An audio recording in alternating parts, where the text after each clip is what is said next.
Баршаңызға қайырлы күн, пайдалы гхи майын айтамыз. Гхи майы үнді халқынан келген май, үнді тілінен аударғанда тазартылған деген мағынаны береді. Яғни тортасынан ажыратылған, тұшытылған сары май. Гхи майы 250 градусқа күймейді, яғни канцероген түзбейді.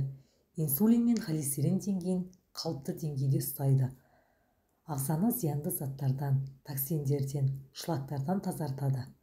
Асқазан ішек жолдарының жұмысын жақсартып, ағзаға жеңіл сіңеді.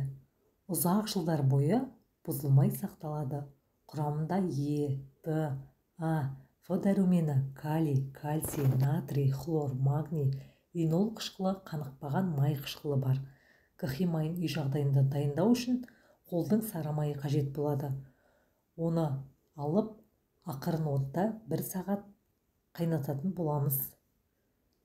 Қайнаған кезде майдың ішіндегі тұз бетіне қалқып шығады. Соны алып тастаймыз. Ең бірінші майдың құрамындағы ылғал бу шығады. Кәдімгі майда ылғал мөлшері 20% болса, гхи майында 5% ғана сақталады. Дайындау кезінде лактоза, сүтте болатын қант пен казеин, яғни ақуызда жойылады. Сол үшін оны тортасынан айырылған май деп атаймыз. Қайнаған майды суытып, міндетті түрде бірнеше қабат марлы сүзгіден өткізуіміз қажет.